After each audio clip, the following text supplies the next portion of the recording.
Well, hello Internet, and welcome to part 8 of my Android Development for Beginners tutorial. Today we're going to take all those images we drew in part 7 and create a toolbar, and also talk about how we can switch between different screens inside of App Inventor. We'll have a lot to do, so let's get into it. Okay, so here we are inside of Inkscape, and here are all the images we drew last time. Now, one thing I like to do is to go in here and make sure that everything that is here can be shown as a fill instead of having strokes. Now, we selected our little cloud here, and if we come down here to the very bottom, you can see that it has a fill and a stroke. I'm going to get rid of that and see if it makes any noticeable differences. So all we got to do is come down here, hold down the Shift key, and click on X, and that's going to get rid of the strokes. As you can see, if you look down here, see, stroke none. Now we have to make a judgment call on whether we want to redraw these raindrops or if we do not. I don't really see any problem with it, so I think it looks fine. Everything's a fill. That's going to make our life much easier, so I'm going to select it and then click on Control G, and that's going to group it. If we select our little camera here, and then we go down to the bottom and look, we can see that we do not have any problems here, so we don't have to worry about that. We can select this guy as well, come down here, you can see no problems, no strokes. Come on up here to our microphone and see if we have any strokes. Yes, we do have a stroke. Let's click on the X with Shift. Go up here and make a judgment call. Did that affect anything dramatically? I don't think so. Hit Control G and come back over here. Get this guy, hit Control G. These are all grouped anyway. Control G. Just to make sure. And then we look at this guy. Now, this I know has a stroke and a fill. There you can see right there. And also I can see that this guy here has a stroke with no fill, and then this is just a simple fill. So what I'm going to do with this one first is I'm going to convert it into a fill. How I'm going to do that is to come up here, and I'm going to go to Path, and I'm going to say Stroke to Path, which means it's going to have a fill. We can check that by coming down here, say Stroke None, or if you can't see that, Stroke None, see? You can view these full screen, these are HD videos. Then we have to make a judgment call on what we're going to do with the other notches that are strokes and fills. What I'm going to decide to do is redraw them. So I'm going to go into Rectangle, and I'm just simply going to redraw it. Click on the D for dropper, which is this. Where is it? I use shortcuts so much I forget where the things are. There it is. Click on that, and then I'm just going to get rid of these. So get rid of that, get rid of that, get rid of that, delete them all, and then I'm going to go in here and put this into position, and I think it's going to perfectly look okay. Hold down Control and either Alt or Option, and of course select your object and hit space, and then drag it down here and hit space again, and then we're going to drag another one out of here, bring it over here. I want to zoom in on it, get the little rotator things, hold down Control, spin this into position, looks good, and move it out a little bit. And then I'm going to hold down on it, Control Alt or Option, space, drag it out of there, drag it over here, and there we go. And we can verify that all we have now are fills by coming down here, and we see stroke none. Okay, great. Control G, group everything. Now we'll come over here to the old YouTube logo, select that, and I can see that I have a none for stroke, and just group that. Control G. There we go. Alright, so now just to dress these up a little bit, I want to change them from black, and I also want to put a little bit of a shadow here. And I'm mainly just doing this just to do it, but so we can just, well, since it's grouped, we can just select it. And then let's say that I want to have an 80% gray on top, and then a 50% gray on the bottom of it to give sort of the idea that it's a shadow. Well, I'm going to first convert this to 50% gray, so I have everything selected, and I can come down here. Is this 50% gray? Let's look. Yep. Okay, selected that. All right, great. Then I'm going to hit Control C to copy that, and then I'm going to go and do an edit paste in place, or Control Alt V, like that. I'm going to move this guy up 3, 1, 2, 3, 1, 2, 3, and then I'm going to convert it to an 80% gray on the top. 80% gray. And there you can see it sort of gives a hint. Now, this is going to be really shrunk down on your device. It's just going to give a hint that there is a shadow on it to make it look a little bit nicer. So let's go and do the same thing here. And also something to remember is, let's say that we wanted to switch this like this. Object right here, we want it to go underneath. Go to Object, and we can raise or lower these guys. And I have them set for F5 and F6 to raise and lower them. Let's do a lower, and there you can see now it went behind. And then I'm going to do an F6 and bring it back, because I think that looks okay. Alright, great. And one thing to note, you do not need to do a different image for whenever the button is pressed on, because App Inventor automatically does that for you. it creates or handles that event for you. So let's go and get this guy again. I'm going to convert it into 50% gray. There we go. And I'm going to do a Control C, and then I'm going to do a Control Alt or Option V. Paste it on top. 1, 2, 3, 1, 2, 3. I'm down here, doing 80% gray. And there we go.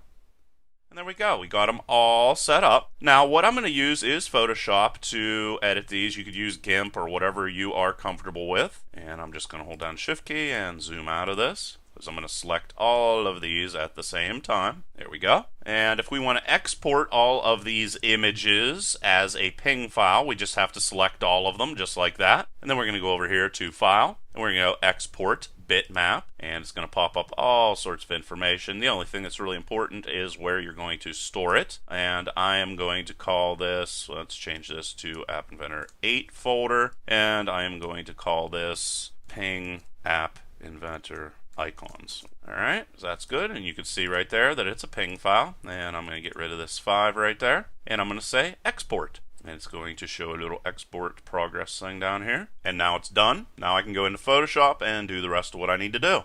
And here we are inside of Photoshop, and here you can see I have all of the images, and I'm just going to select all of them and shrink them down just a little bit because it has a tendency to cut them off. Just shrink those down and make sure that everything fits inside of here. Doesn't really matter. And then there we are. Then I'm going to come up here and I'm going to go File and New, and I'm going to create a 100 by 100 pixel transparent background. 100 and 100, and I don't know, I'll just set that for 150, and then I'm going to go OK. And there you can see is that little guy. Now what I'm going to do is go into each individual one of these. So let's just select this, and I'm going to copy it, and then jump back over into this guy right here. You can zoom in if we want, and just paste it inside of there. Yep, one thing that I might want to do first, before I do that, doing this sort of stream of consciousness, is to go into image and do image size like this. And I know that I'm shooting for 100 by 100 pixels, so I'm going to make my height on this 100. And then go OK. And now it's going to go in there and be pasted in a lot more easily. Let's go like this, and let's copy that, and back over into our image and paste it in there. And then you can see that it went in there pretty nicely.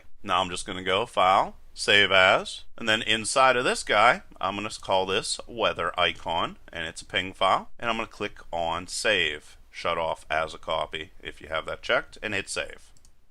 And after we do that for all of those different images, feel free to rewind if you want to watch that again, but I don't want to cover it multiple times. I'm going to go into App Inventor, and I'm just going to call this My App 1 because it's going to do a whole bunch of different things, and it's just a generic name. So I'm going to go into Layout to make my toolbar, and I'm going to get Table Arrangement, and I have 6 icons that I want to put in this guy. So I'm going to come over here to Columns and put in 6, and then for rows I'm going to put in 1, and then for width I'm going to make this Fill Parent and click on OK. And we could come down here and rename this Toolbar if we'd like. Hit OK. Alright, so now we're going to set up everything as buttons. So just grab a button, drag it over here, drop it inside of there, and then I have to decide on what I want to do here. Image, I'm going to click on that, and I'm going to say Upload File. It's going to open up a little window here.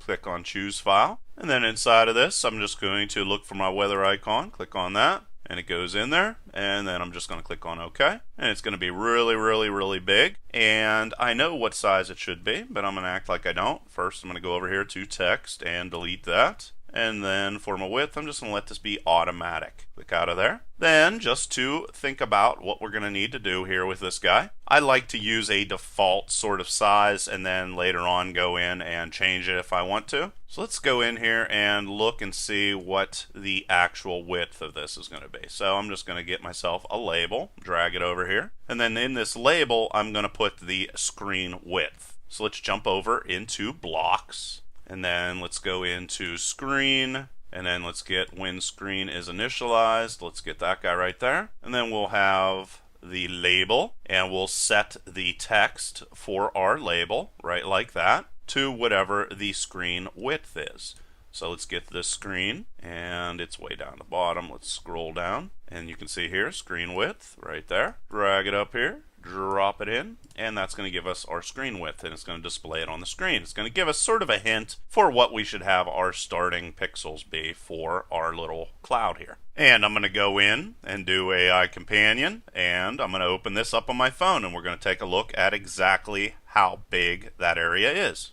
Okay, and if we run the application, you're going to see right here, right underneath our cloud, that it is 320 pixels wide. And we went and looked at that on the telephone. We saw that it was 320 pixels. So if we want to open up a calculator and just do 320 divided by 6, which is the number of buttons, get 53. So what I'm going to do here is I'm going to set this for, let's say, 48 pixels.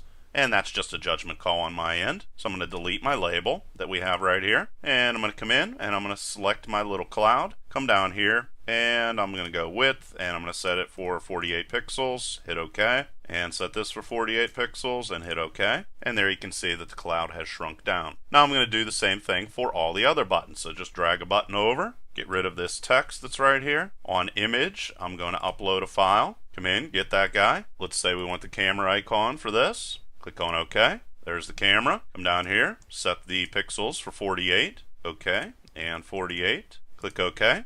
And now the camera is shrunk down. So now I'm going to go and do that for all the other buttons. And then after I have them all in there you can see all of the different buttons. Now what I'm going to do is show you how to switch between different screens. Now if we want to add a new screen, we just come up here and click on Add Screen, and we want to give it a name. So let's call it something like Camera Screen, since the camera is probably going to be opened. Hit OK. And now we are in the camera screen.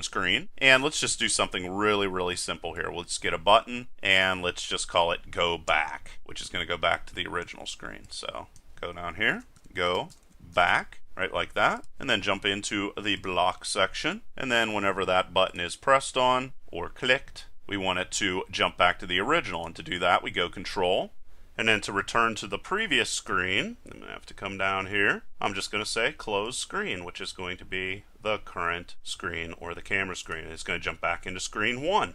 Then we can change to screen 1, and then let's say that we want to have, whenever they click on the camera, that it's going to open up the camera screen, go back into blocks, and this is just called button 1. Click, go into Control, open another screen, and inside of here call this camera screen, drop it in there, jump back over into Designer, and then we can check it on our device. Okay, so here's the app.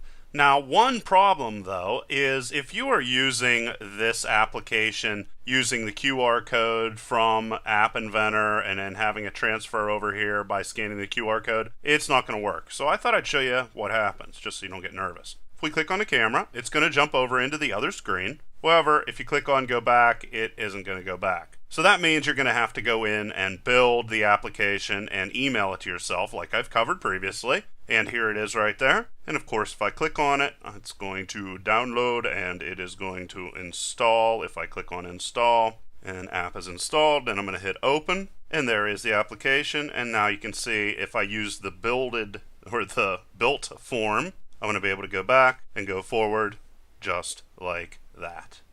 And there you can see it work. So that is how we are going to be able to make toolbars and jump from one screen to another. Please leave your questions and comments below. Otherwise, till next time.